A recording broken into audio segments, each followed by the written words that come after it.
Hello বন্ধুরা, welcome back to my channel Kajal homeo ক্লিনিকে আপনাদের সকলকে স্বাগত জানাই। প্রত্যেকবারের মতন আজও নতুন ভালো একটা এপিসোড নিয়ে আপনাদের কাছে উপস্থিত হয়েছে। এপিসোডটা খুবই গুরুত্বপূর্ণ। এটা গাইনোকোলজিক্যাল ডিপার্টমেন্টে খুব ক্রিটিক্যাল একটা ডিজিজ, যা নিয়ে খুবই বিভ্রান্ত এবং খুব চিন্তিত। তো সেই চিন্তা থেকে মুক্তি পাওয়ার জন্য আজকের এই কন্টেন্টটা আপনাদের জন্য তৈরি করা। অতি অবশ্যই থাম্বনেল দেখে বুঝতে পেরেছেন যে কি কন্টেন্ট আজকে হতে চলেছে। সেহেতু এই যে পিসিওডি বা পলিসিস্টিক ওভারিয়ান ডিজিজ, যা বার্ধক্যের দিকেও নিয়ে চলে যায়, সেই ডিজিজটাকে নিয়ে আজকের আমি আলোচনা করতে চলেছি এবং তার খুব সুন্দর একটা কিউরেবল হোমিওপ্যাথি ট্রিটমেন্ট আপনাদের কাছে তুলে ধরবো। সেই মেডিসিনগুলো নিয়ে আলোচনাও করব, তাতে কিন্তু খুব সুন্দর একটা রেজাল্ট পেয়ে যাবেন, পারফেক্ট একটা রেজাল্ট পাবেন। তো এই যে পিসিওডি, পলিসিস্টিক ওভারিয়ান সিনড্রোম বা পলিসিস্টিক ওভারিয়ান ডিজিজ, এই নিয়ে প্রচুর এখনকার জেনারেশানে, বিশেষ করে টিনেজার্স বা 18 থেকে 25 এই এজের বিশেষ করে মহিলারা বেশিরভাগ ক্ষেত্রেই কিন্তু ভুক্তভোগী, যার জন্য বাচ্চা কাচ্চাও আসতে লেট হচ্ছে বা আসেও না। 5-7 বছর বিয়ে হয়েছে তবুও বাচ্চা কাচ্চা আসছে না। তার একমাত্র কারণ হচ্ছে অনেক ক্ষেত্রেই এই পিসিওডি কিন্তু বাধা হয়ে দাঁড়ায়। এই ওভারি, আমার আগেরও ভিডিওতে বলা আছে, ওভারি বা যন্ত্রণাদায়ক ঋতুস্রাব, মেনস্ট্রুয়েশন, ডিসমেনোরিয়া সম্বন্ধে। যদি সেই রকম কোনো সিমটমস থেকে থাকে, তাহলে প্লিজ ডেসক্রিপশন বক্সে তার লিঙ্ক দেওয়া থাকলো, গিয়ে দেখে আসবেন। এবং আজকের যে এই গুরুত্বপূর্ণ বিষয়ের জন্য ভিডিওটি একটু স্কিপ না করে শেষ পর্যন্ত দেখতে থাকুন। তো এই রোগের সম্বন্ধে আলোচনা করতে গেলে আগেই জানা দরকার এই রোগটা কেন আসে। এই রোগটা অ্যাকচুয়ালি হরমোনালি ডিসব্যালেন্সের জন্যই কিন্তু হয়ে থাকে। হরমোনালিগুলো কি? যেমন thyroid stimulating hormone, luteinising stimulating hormone অর্থাৎ LH, follicular stimulating hormone, anti mullerian hormone অর্থাৎ এমএইচ। এই সমস্ত হরমোনের ডিসব্যালেন্সের জন্যই কিন্তু এই সমস্ত রোগগুলো কিন্তু আসার সম্ভাবনা 80%। এবং আদার্স সাইডের থেকেও আসে, অর্থাৎ ঠিক টাইমলি খাওয়া দাওয়া না করা, যে ওভারিতে যে প্রোটিনটা দরকার, ঠিক টাইমলি খাওয়া দাওয়া না করলে সেই প্রোটিনটাও ঠিকঠাক না পাওয়ার জন্য কিন্তু ওভারিগুলো ঠিকঠাক কাজ না করতে পারলেই এই ফলিকেলসগুলো আসে। এবং ফলিকেলস দীর্ঘদিন অতিবাহিত হওয়ার পরে কিন্তু অনেক সময় ক্ষেত্রে এই পিসিওডি এসে দাঁড়ায়। তো এই পিসিওডি থেকে প্রচুর চিন্তিত, যার জন্য বার্ধক্য এসে যায়, বাচ্চা কাচ্চা না আসার জন্য খুবই দুশ্চিন্তার মধ্যে ভুগে থাকেন। তো সেই দুশ্চিন্তা থেকে আজকের মুক্তি পেয়ে যাবেন। তবে তার জন্য আমি যে ওভারিয়ান টেস্টগুলো, যেগুলো হরমোনগুলো যেগুলো বললাম, সেই হরমোনগুলো কিন্তু টেস্ট করে রাখা অত্যন্ত জরুরি। এবং সেই টেস্ট করে নিয়ে তারপরে কিন্তু রিপোর্টটা দেখাটা সব থেকে জরুরি, এবং সেই অনুযায়ী ট্রিটমেন্টটাও জরুরি। কিন্তু যেহেতু অনলাইনে আমার ভিডিওটা করা হচ্ছে, আমার সমস্ত দিক থেকে বেস করে যে ট্রিটমেন্ট করলে পেশেন্টরা কাজ পাবে, আমি সেই ক্যাটাগরির মেডিসিনগুলোই নিয়ে আলোচনা করব। সেই ট্রিটমেন্টের মধ্যে যদি আপনাদের ক্ষেত্রে দেখা যায় ইরেগুলার মেনস্ট্রুয়েশন, হয়তো ইরেগুলার মেনস্ট্রুয়েশন বলতে আপনার মাসে যদি দুবার করে পিরিয়ডস, এর ক্ষেত্রে কিন্তু দুবার করে পিরিয়ডস দেখা যায়। অনেকের ক্ষেত্রে কি হয়, আপার লিপের অর্থাৎ গোপের লোম উঠতে শুরু করে মহিলাদের, এবং দাড়িতে লোম গজাতে সাহায্য করে, পিউবিক হেয়ারেও প্রচণ্ড পরিমাণে হয়, এবং মুখে ব্রণর দিক থেকেও কিন্তু সমস্যা আসে, মুখে ব্রণও আসে, ব্রণ সারতে চায় না, যার জন্য টেনশানে ভুগতে থাকেন যে আমার ব্রণও সারছে না কেন, এ ক্রিম ও ক্রিম হয়তো ব্যবহার করছেন, কিন্তু এই গাইনোকোলজিক্যাল এই ডিজিজটার জন্যই কিন্তু আপনাদের এই ব্রণটাও সমস্যা এসে থাকে। তো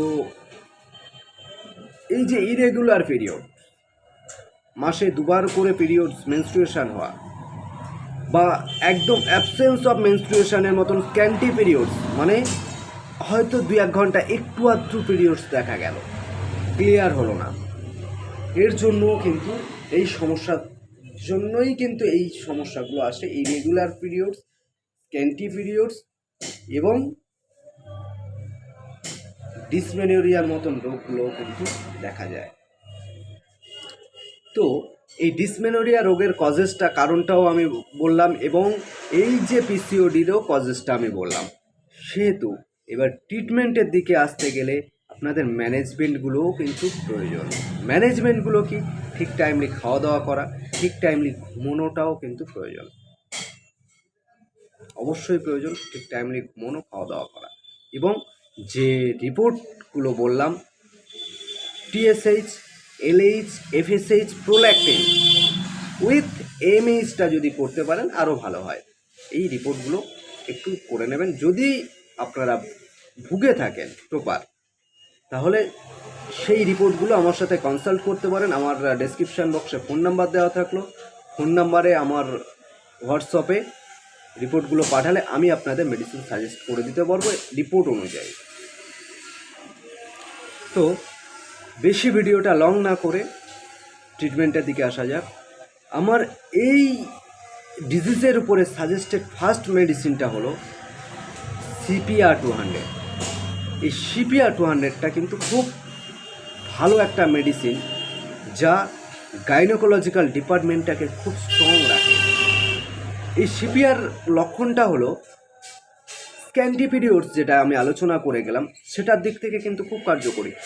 মানে পিরিয়ডসটা অ্যাবসেন্স অফ মেনস্ট্রুয়েশনের মতন, জোর 1 ঘন্টা কি 1 দিন একটু আদ্রু হলো আর হলো না, বা 2 মাস 3 মাস পর্যন্ত অ্যাবসেন্স থেকে গেল। এবং এর লক্ষণটা হলো তলপেটে নেমে আসা ভাব। যখন প্রস্রাব পায়খানা করতে যাওয়া গেলে তখন যেন মনে হয় প্রস্রাবদার থেকে সমস্ত নাড়ি ভুড়ি পেটে নেমে আসা ভাব মনে হয়। এবং এর যে পিরিয়ডসটা হবে একদম কালো ঝোল, একটু আদ্রু হবে, এবং অত্যন্ত পেটে যন্ত্রণা করবে। তার সাথে লিউকোরিয়া, পিরিয়ডসের আগে একটু লিউকোরিয়া হবে। লিউকোরিয়া প্রেজেন্ট থাকবে এই ডিজিজের মধ্যে, অবশ্যই প্রচুর পরিমাণে লিউকোরিয়াও হয় অনেকের ক্ষেত্রে। তাদের ক্ষেত্রে কিন্তু এই CPRটি ওয়ান অফ দ্য বেস্ট। এবং এই মেডিসিনটি 2 ফোঁটা করে দিনে 3 বার যদি খালি পেটে খাওয়া যায়, ভালো একটা বেটার রেজাল্ট পাওয়া যাবে, বেটার রেজাল্ট। এবং আমার সাজেস্টেড এই ডিজিজের উপরে সেকেন্ড যে মেডিসিনটা বলবো, মেডিসিনটি হলো পালসেটিলার 30। এই পালসেটিলার 30টাও কিন্তু আমি আগের একটা ভিডিওতে আমি বলে গেছি, ফিমেলদের ফ্রেন্ডের মতন কাজ করে। এই যে ইরেগুলার পিরিয়ডস, এই ইরেগুলার পিরিয়ডসের জন্য কিন্তু খুব ভালো একটা কাজ করে, এবং এর ওভারিটাও কিন্তু খুব স্ট্রং রাখে, এই যে পালসেটিলার 30, এই মেডিসিনটা পিরিয়ডসটাকে ক্লিয়ার করতে সাহায্য করে, এবং এই যে অ্যাবসেন্স অফ মেনস্ট্রুয়েশন এটাকেও কিন্তু রোধ করতে সাহায্য করে, এবং ওভারিটার যে কার্যকারিতা, সেই কার্যকারিতাটাও বাড়ায়। এই মেডিসিনটি পালসেটিলার 200টি 2 ফোঁটা করে দিনে 3 বার খালি পেটে খাবেন। এর একটা প্রপার একটা সিমটমস আছে। সিমটমসটা হলো এ থার্স্টলেস পেশেন্ট, অর্থাৎ এর পিপাসা থাকবে না এই পেশেন্টের, একদম জলের পিপাসা থাকে না এই পেশেন্টের। তো এবং পিরিয়ডসের সময় পেটে যন্ত্রণা করবে, একটু একাকী থাকতে ভালোবাসে পেশেন্ট। পেশেন্ট হচ্ছে একাকী থাকতে ভালোবাসে, কারণ আমাদের হোমিওপ্যাথিতে সাইন অ্যান্ড সিমটমসকে মেটার করে খুবই। সেই লক্ষণানুযায়ী যদি ট্রিটমেন্ট করা যায় অতি অবশ্যই কাজ হবে। এবং আমার সাজেশান করা থার্ড মেডিসিনটা হলো, এটা ফলিকেলসের জন্য, সেটা হচ্ছে অ্যাপিসমেল 30। এই অ্যাপিসমেল 30টা যে সিস্টটা আছে, যে ফলিকেলসগুলো আছে, সেই ফলিকেলসগুলোকে কিন্তু নিরাময় করতে সাহায্য করে।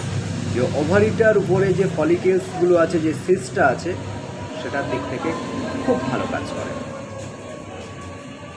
এই অ্যাপিসমেল 200টা 2 ফোঁটা করে দিনে 2 বার খালি পেটে খাবেন, দেখবেন খুব তাড়াতাড়ি আপনার পিসিওডি নিরাময় হয়ে যাবে।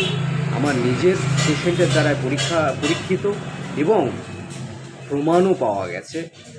3 মাসের মধ্যে একদম যা পিসিওডির ইউএসজি রিপোর্টে 3 মাস আগে যে পেশেন্ট আমার কাছে এই রিপোর্ট নিয়ে এসেছিল, সেই পেশেন্ট 3 মাস পর ট্রিটমেন্টের 3 মাস পরে একদম নর্মাল এসে গিয়েছিল। সেই ভরসাজনক অভিজ্ঞতা আপনাদের কাছে শেয়ার করলাম। অবশ্যই এই মেডিসিনের সাজেস্টেডের মধ্যেই পেশেন্ট কিন্তু কিউরেবল হয়েছে। এবং আমার সাজেশন করা থার্ড যে মেডিসিন, সেই থার্ড মেডিসিনটা হলো ওভারিনাম 3X। এই ওভারিনাম 3X মেডিসিনটি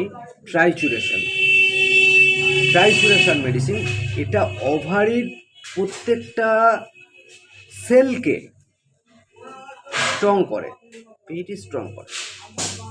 ওভারি থেকে ওভুলেশনটা খুব সুন্দরভাবে ওভুলেশন করায়, সুস্থ ওভামটাকে সিক্রেশন করে এবং ওভারির কার্যকারিতাটাকে বাড়ায়।